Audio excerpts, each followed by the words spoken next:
Imaginez si je vous disais que ce que vous faites en ce moment, cette recherche inlassable, cette soif de réponse, cette fuite en avant vers l'illumination est précisément ce qui vous maintient coincé au même endroit. Il existe un mystère que tous ceux qui se sont éveillés connaissent, mais qu'ils ne peuvent jamais transmettre correctement. C'est comme essayer d'expliquer le goût du sel à quelqu'un qui n'a jamais rien goûté. La vérité est simple et brutale, quiconque cherche l'éveil est voué à l'échec. Pas certains, pas la plupart, mais tous. Et pourtant, voici le détail ironique qui fait que tout cela en vaut la peine, les seuls qui se réveillent sont ceux qui ont poursuivi cet objectif bec et ongle. Nous avons un problème, n'est-ce pas? Une énigme fascinante, un piège qui rend fou les chercheurs depuis des millénaires. Et aujourd'hui, je vais vous montrer pourquoi. Parlons de la blague la plus cruelle et la plus brillante que l'univers ait jamais jouée. Tellement drôle que lorsque vous comprendrez enfin, vous pourriez pleurer au lieu de rire. Imaginez vous réveiller un jour convaincu que vous avez perdu la tête. Tout à fait raison. Il commence à regarder sous le lit, dans le placard, demande à tous ceux qu'il rencontre, « Avez-vous vu ma tête ?» Les gens ont l'air étranges, bien sûr, parce que vous utilisez votre propre tête pour les chercher. Il parle avec la bouche dans la tête qui dit qu'il l'a perdue. Mais il est tellement obsédé par l'idée de n'avoir pas de tête qu'il n'en voit pas l'absurdité. C'est exactement ce que fait tout chercheur spirituel. Vous utilisez la conscience pour rechercher la conscience. Vous êtes conscient lorsque vous essayez de trouver la conscience. Le simple fait de pouvoir chercher prouve déjà que vous avez ce que vous cherchez, mais voici le détail pervers, au moment où je vous dis ça, que se passe-t-il? Votre esprit répond, « Ah, alors je dois arrêter de chercher. » Mais c'est juste une autre recherche, n'est-ce pas? Maintenant, vous recherchez le non-recherche. Vous venez d'ajouter une autre couche au jeu. C'est comme des sables mouvants, plus vous luttez, plus vous coulez. Chaque effort pour résoudre le problème est le problème lui-même. Chaque tentative de vous réveiller est ce qui vous maintient endormi. Et la grande ironie cosmique? Vous ne pouvez pas simplement décider d'arrêter, car décider d'arrêter, c'est quand même faire quelque chose. Vous êtes piégé dans une prison où chaque pas vers la sortie vous éloigne de la porte. Mais attendez, les choses empirent ou s'améliorent, selon votre sens de l'humour. Le « vous » qui veut s'éveiller, le « vous » qui cherche l'illumination, est l'ego. Et l'ego ne peut pas plus se détruire lui-même qu'un feu ne peut s'éteindre en brûlant plus fort. C'est comme demander à votre main droite de se couper. Même s'il le faisait, qui serait retenu? Nous arrivons au premier obstacle majeur, vous essayez de devenir ce que vous êtes déjà, en utilisant justement ce qui vous empêche de voir ce que vous êtes déjà. Et tu ne peux pas t'arrêter. Merveilleux, n'est-ce pas? Je vais vous dire quelque chose de choquant, vous êtes accro. Pas dans l'alcool ou les cigarettes, mais dans quelque chose de bien plus insidieux, l'avenir. Il existe une maladie qui infecte presque tous les êtres humains. Je l'appelle « demain, oui ». La croyance chronique selon laquelle le bonheur, l'illumination, l'épanouissement, peu importe comment vous voulez l'appeler, a toujours une longueur d'avance, une fois que je médite correctement, une fois que je lis plus de livres spirituels, une fois que je rencontre le bon professeur, une fois que j'ai cette expérience révolutionnaire. Toujours, quand, toujours, plus tard, jamais, maintenant. Mais demain est un endroit où vous ne visitez jamais. C'est comme l'horizon, peu importe la vitesse à laquelle il court, il recule à la même vitesse. Demain est une construction mentale, un fantasme, une carotte éternellement hors de portée. Et nous adorons ce costume. Nous aimons adorer le devenir tout en ignorant le miracle de l'être. C'est comme être assis dans un magnifique jardin, entouré des fleurs les plus rares, mais passer tout son temps à feuilleter des catalogues de graines. Le marché spirituel connaît bien cette addiction. Il le nourrit, l'exploite, en profite. 10 étapes vers l'illumination. 5 étapes d'éveil. Techniques avancées d'expansion de la conscience. Tout cela part du même principe, vous n'y êtes pas encore, vous devez devenir quelque chose de différent de ce que vous êtes, ce moment, maintenant, est insuffisant. Mais et si suivez mon raisonnement et si l'idée de progrès spirituel était précisément l'obstacle? Et si l'idée selon laquelle vous devez arriver quelque part vous empêche de reconnaître où vous êtes déjà? Pensez-y, avez-vous déjà remarqué que tous vos problèmes sont des souvenirs ou des projections? Lorsqu'il est pleinement présent, sans référence au passé ou au futur, où est le problème? Où est le manque? Où est le besoin de devenir quelque chose? Elle disparaît. Pouf! Comme un tour de magie révélé. Mais l'esprit n'accepte pas cela. Non, non, dit-elle, j'ai vraiment besoin de m'améliorer. Je ne suis pas encore éclairé. Et c'est reparti, à la poursuite de la promesse de demain, en abandonnant la réalité d'aujourd'hui. La dépendance au devenir est si forte que même le fait de ne pas le signaler la brise. Vous entendrez cela et penserez, d'accord, je dois arrêter d'être accro au devenir. Il a vu? Maintenant, vous essayez de devenir quelqu'un qui n'est pas accro au devenir. C'est brillant dans sa bêtise. Laissez-moi maintenant vous parler du piège le plus séduisant de tous, la recherche de quelqu'un qui a réussi pour vous montrer le chemin. C'est parfaitement logique, n'est-ce pas? Si vous souhaitez apprendre la céramique, recherchez un maître céramiste. Si vous voulez apprendre la musique, trouvez un musicien. Alors, naturellement, si vous voulez vous éveiller, cherchez quelqu'un qui s'est déjà éveillé. Mais c'est là que les choses se dégradent une fois pour toutes. L'éveil n'est pas comme la poterie. Ce n'est pas une compétence qui s'apprend par imitation. Il s'agit plutôt d'apprendre à être soi-même et qui pourrait vous apprendre cela? Dès que vous commencez à suivre les traces de quelqu'un d'autre, vous vous éloignez de votre propre terrain. J'ai vu cela se produire des milliers de fois. Quelqu'un trouve un maître qui rayonne de paix, de présence et de sagesse. C'est ça, il pense. C'est ce que je veux être. Et aussitôt commence le grand jeu du déguisement spirituel. Il se met à parler comme le maître, à marcher comme le maître, à adopter le même régime, les mêmes pratiques, les mêmes positions philosophiques. Cela devient une copie, mais une copie de l'éclairage n'est qu'un sommeil sophistiqué. Tout vrai maître est une œuvre originale. Bouddha n'est pas devenu Bouddha en essayant d'être comme quelqu'un d'autre. Jésus n'est pas devenu Christ en suivant le chemin de quelqu'un d'autre. Ils sont devenus eux-mêmes, complètement et inconditionnellement. Mais nous ne voulons pas entendre cela. Être soi-même semble trop commun, trop simple, trop spirituel. Nous voulons les vêtements, les rituels, les enseignements secrets. Nous voulons que quelqu'un nous dise exactement quoi faire, quand le faire, comment respirer, quoi penser. Et il y a toujours quelqu'un prêt à aider. Suivez mon système en cette étape. Répétez ce mantra. Faites cette méditation. Achetez ce cours. Mais l'éveil n'est pas un produit.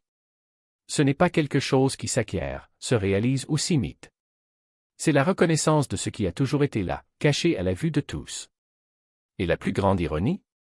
Plus vous essayez de le trouver, plus vous le repoussez. Parce que l'effort, c'est le sommeil. La recherche est l'obstacle. Et le maintenant, ce moment que vous insistez pour ignorer, est la seule porte qui existe. Sérénité, à l'abri des tempêtes du monde. Mais voici la vérité que personne n'ose murmurer, ce fantasme est le plus grand obstacle de tous. Car ce que vous appelez l'illumination n'est pas un état permanent, mais une reconnaissance permanente. Ce n'est pas quelque chose que l'on réalise, mais quelque chose que l'on cesse d'ignorer. Et la cruelle ironie? Plus vous poursuivez cette image de perfection, plus vous vous éloignez de la seule chose qui compte vraiment, le simple fait d'être vivant, ici, maintenant, exactement tel que vous êtes. Vous êtes-vous déjà demandé pourquoi les maîtres les plus vénérés de l'histoire parlaient rarement de leurs propres états d'extase? Pourquoi Bouddha n'a-t-il jamais décrit son illumination en détail? Pourquoi Ramana Maharshi a-t-il évité de parler d'expériences mystiques? Parce qu'il savait qu'à partir du moment où l'on transforme l'éveil en objet de désir, cela devient une illusion de plus à chasser. Et l'illusion la plus séduisante de toutes est de croire qu'un jour, vous y arriverez enfin. Mais où est exactement ce « là » ? À un moment dans le futur où toutes vos imperfections seront effacées? Où vas-tu arrêter d'être humain? Où vous ne ressentirez plus de douleur, de doute ou de peur? Si tel est votre objectif, préparez-vous à vivre une vie de frustration. Parce que la vie n'est pas un problème à résoudre, mais une réalité à vivre. Et la réalité, mon ami, inclut tout, les rires et les larmes, l'amour et la colère, la clarté et la confusion. Avez-vous déjà remarqué à quel point les personnes les plus spirituelles sont souvent les plus rigides? Comment deviennent-ils intolérants à l'égard de l'imperfection, tant en eux-mêmes que chez les autres? Comment transforment-ils la recherche de la vérité en une autre forme de violence contre eux-mêmes? Ils veulent être des saints, mais ils oublient que les saints les plus authentiques étaient précisément ceux qui reconnaissaient leur propre obscurité. Qui ne prétendaient pas être au-delà des émotions humaines, mais les vivaient pleinement, sans résistance. Voici le secret que personne ne veut entendre, l'éveil ne consiste pas à devenir quelque chose de différent, il s'agit d'arrêter de prétendre que vous n'êtes pas celui que vous avez toujours été. Il ne s'agit pas d'atteindre un état élevé, mais de reconnaître que l'on n'a jamais été dans un état bas. Il ne s'agit pas de transcender l'humanité, mais de l'embrasser dans toute sa splendeur et sa misère. Et vous savez ce qui est le plus fascinant? Lorsque vous abandonnez enfin le fantasme de l'illumination comme prix à gagner, vous découvrez qu'il a toujours été là. Non pas comme un état grandiose, mais comme la chose la plus simple et la plus évidente au monde, la capacité d'être présent, sans résistance, sans jugement, sans avoir besoin d'être quelque chose de plus que ce que vous êtes déjà. Mais soyez prudent. Parce qu'au moment où vous pensez comprendre cela, l'ego se déguise à nouveau. Maintenant, il dit, donc l'éveil consiste à ne rien chercher. Génial. Je vais me consacrer à ne rien chercher avec la même intensité avec laquelle jadis j'ai recherché l'illumination. Et ainsi, sans vous en rendre compte, vous transformez même l'absence de recherche en une énième recherche. La vraie liberté ne consiste pas à atteindre un objectif, mais à reconnaître que l'on n'a jamais été emprisonné. Il ne s'agit pas de devenir parfait, mais d'accepter que la perfection est déjà là, cachée dans l'imperfection. Il ne s'agit pas de transcender la vie, mais de s'y plonger si profondément que l'on se rend compte qu'il n'y a jamais rien eu à transcender. Alors si vous voulez vraiment savoir ce qu'est l'éveil, arrêtez de chercher des réponses. Arrêtez d'accumuler des expériences. Arrêtez d'essayer de devenir quelque chose de meilleur. Soyez simplement ici, maintenant, exactement comme vous êtes. Et lorsque l'esprit dit « mais cela ne peut pas être tout », rappelez-vous, cette voix n'est qu'un autre écho de la même illusion que vous avez passé toute votre vie à essayer de surmonter. Un vide désolé, mais personne au sens le plus large du terme, l'absence d'un « je » séparé auquel s'accrocher, se défendre, se magnifier. Et c'est précisément cette absence qui est la présence la plus vive qui existe. Parce que lorsque vous arrêtez de vous battre pour être quelqu'un, vous découvrez que vous êtes déjà tout. Mais l'ego n'abandonnera pas sans un dernier coup. Il murmure, d'accord, peut-être que je n'ai pas besoin d'être spécial, mais au moins j'ai besoin d'être quelque chose. Quelque chose de cohérent, quelque chose de stable, quelque chose que je peux pointer du doigt et dire, c'est moi. Et ainsi naît le 7e obstacle, la croyance que vous êtes une chose fixe, une identité solide, un personnage avec un scénario. Comme si la vie était un film et que vous, le protagoniste, aviez besoin d'un arc narratif clair, d'un développement linéaire, d'une conclusion satisfaisante. Mais la réalité ne fonctionne pas ainsi. Elle ressemble plus à une rivière, toujours en mouvement, toujours changeante, sans début ni fin définie. Et toi? Vous êtes l'eau. Non pas la goutte imaginée comme séparée, mais le flux tout entier. L'esprit aime les étiquettes parce qu'elles donnent l'illusion de contrôle. Je suis anxieux, je suis spirituel, je suis un raté, je suis éclairé. Mais ces étiquettes sont comme des tatouages sur la peau de la conscience, elles semblent permanentes, mais la peau se renouvelle. Ce que vous appelez « je » aujourd'hui n'est pas le même qu'hier, et demain ce sera différent. La seule chose qui ne change pas, c'est la conscience qui observe cette danse des identités éphémères. Et lorsque vous cessez de vous accrocher à l'un d'entre eux, vous découvrez que vous n'avez jamais été coincé. Voici le truc le plus cruel de l'ego, il vous convainc que vous avez besoin d'une histoire pour être réel. Qui suis-je sans mes luttes? Sans mes victoires? Sans mon passé? Sans mon avenir? Et ainsi vous passez votre vie à collectionner des souvenirs comme s'ils étaient une preuve d'existence, comme si le fait d'avoir souffert ou triomphé à un moment donné définissait qui vous êtes maintenant. Mais maintenant, nous n'avons plus besoin de preuves. Il l'est tout simplement. Et toi aussi. Non pas comme personnage, mais comme espace où tous les personnages apparaissent et disparaissent. La peur de perdre son identité est la peur de perdre ce qui n'a jamais été. C'est comme avoir peur que l'écran du film disparaisse à la fin du film. Mais l'écran n'a jamais été le film. C'était toujours là, immuable, soutenant chaque scène, chaque émotion, chaque illusion. Et quand les lumières s'allument, on se rend compte que l'écran n'a jamais eu besoin que le film soit réel. Tout comme vous n'avez jamais eu besoin d'une histoire pour exister. Alors si vous attendez encore le moment où vous y arriverez enfin, arrêtez-vous. Ce moment n'existe pas. Parce que, arriver, implique qu'il y avait un endroit où aller, et il n'y en a pas. Vous êtes déjà là. Non pas comme point d'arrivée, mais comme chemin lui-même.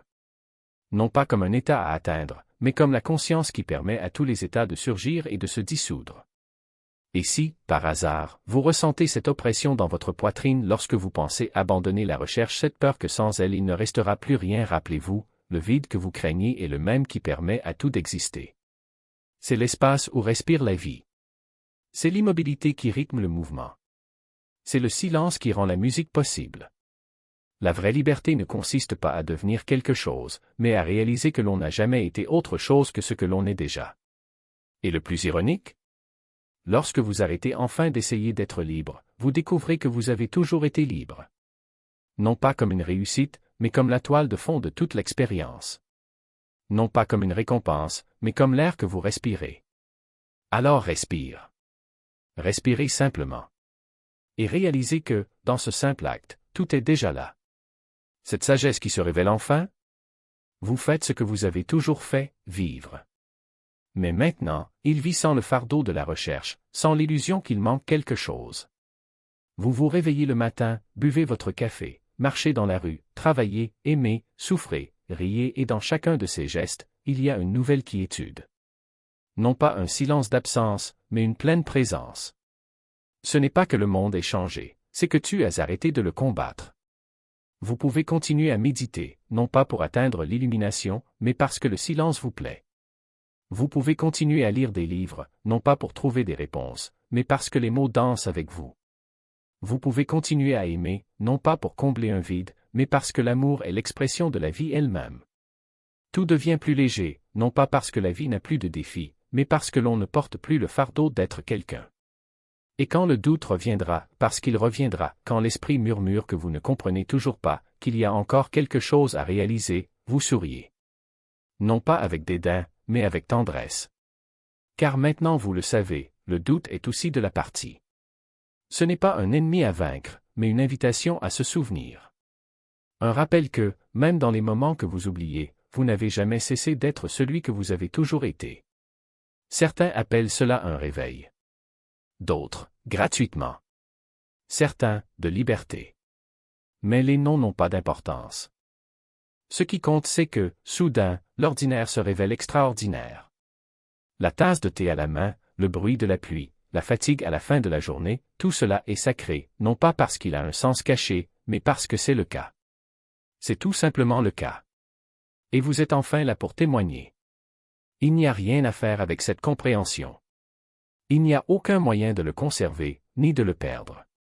Ce n'est pas un état permanent, ni une réalisation définitive. C'est comme le ciel, parfois nuageux, parfois clair, mais toujours là, même quand on ne le voit pas. Vous pouvez oublier un instant, vous pourriez être distrait, vous pourriez même croire que vous êtes redevenu celui que vous étiez avant. Mais la vérité ne se perd pas. C'est quelque chose que l'on redécouvre encore et encore, comme un soupir qui ne finit jamais. Et si quelqu'un vous demande ce qui a changé, vous ne saurez peut-être pas comment répondre. Parce que rien n'a changé et tout a changé. Le monde est le même, mais vous le voyez avec un nouveau regard. Les mêmes rues, les mêmes visages, les mêmes problèmes, mais il y a désormais une clarté qui ne dépend pas des circonstances. Vous n'êtes plus un voyageur à la recherche d'une destination. C'est le chemin lui-même, le paysage lui-même, le ciel lui-même qui s'ouvre au-dessus de tout. Alors que faire maintenant? Rien. Et tout. Vivez comme vous avez toujours vécu, mais avec une différence subtile, vous savez désormais que vous ne pouvez rien faire. Il n'y a rien à prouver. Il n'y a personne pour impressionner. Vous êtes libre d'être exactement qui vous êtes, sans excuse, sans masque, sans avoir besoin d'être plus ou moins que vous n'êtes déjà. Et cette liberté n'est pas un état futur. C'est le moment présent, cet instant, ce moment précis où vous lisez ces mots et réalisez qu'il n'y a jamais eu d'autre endroit où être. La vie n'est pas un problème à résoudre. C'est une danse à vivre. Et toi, mon ami, tu as toujours dansé. Il avait juste oublié que la musique ne s'arrêtait jamais.